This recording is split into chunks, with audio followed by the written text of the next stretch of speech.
Je suis avec Sébastien Douls, qui est technicien animalier sur le domaine de la Fage et qui s'occupe plus spécifiquement du troupeau ovin allaitant. Alors là, on est dans un parc de 15 hectares. Sur ces 15 hectares, il y a donc à peu près 300 animaux.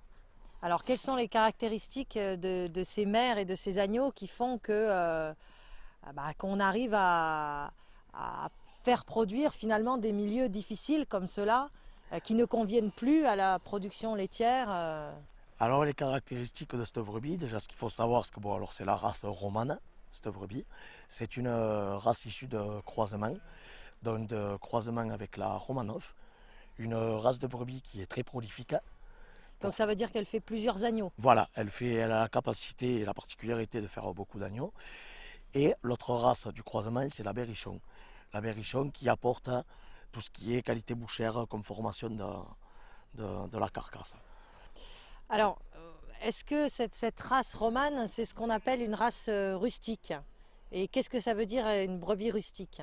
Une brebis, oui, ça on peut dire que c'est une race rustique parce qu'elle a quand même des capacités que d'autres brebis n'ont pas, que d'autres races n'ont pas. Ben, tout simplement vivre dehors toute l'année.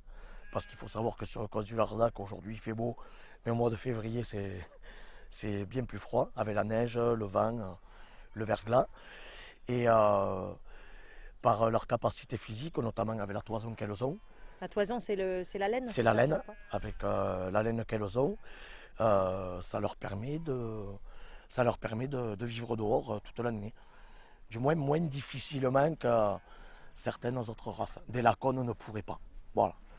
D'accord. Tout simplement. Alors il y a la laine, est-ce qu'il y a autre chose qui leur permet de vivre comme ça dehors, d'élever leurs jeunes dehors Après, je pense qu'elles ont cet instinct aussi. Il y a l'instinct qui doit y jouer pas mal. Et puis tout simplement, eh bien, l'apprentissage aussi, je pense. L'apprentissage de la vie en extérieur. Et du coup ça se transmet un petit peu d'une génération à l'autre? Est-ce que ça se transmet génétiquement? Je ne sais pas, je pense pas, mais par apprentissage, oui, je pense, parce qu'on peut remarquer que quand les brebis mangent sur le cos, les agneaux suivant la mère apprennent eux aussi à manger les ressources qu'ils trouvent sur ce terrain, quoi. Le paysage qu'on voit aujourd'hui, qui reste encore assez vert, il change en fonction des saisons. Et ça veut dire que les brebis, en fait, d'une saison à l'autre, n'ont pas accès à la même quantité et qualité de nourriture. Et du coup, comment ils se débrouillent alors justement pour tamponner ces variations de disponibilité En ce moment, nous sommes au printemps, début été, donc les périodes où forcément la quantité d'herbe et la qualité, la quantité est abondante. L'herbe qu'il y a en quantité et de qualité. En automne, ça va. Après en automne, elles n'ont plus les agneaux. Donc, même s'il y a un petit peu moins d'herbe, il en reste quand même assez pour leur apport nutritif. Par contre, il est vrai qu'en hiver, notamment quand il y a de la neige, et en plus, sachant qu'à partir du mois de novembre, ces brebis deviennent gestantes, en hiver, les ressources sont très maigres.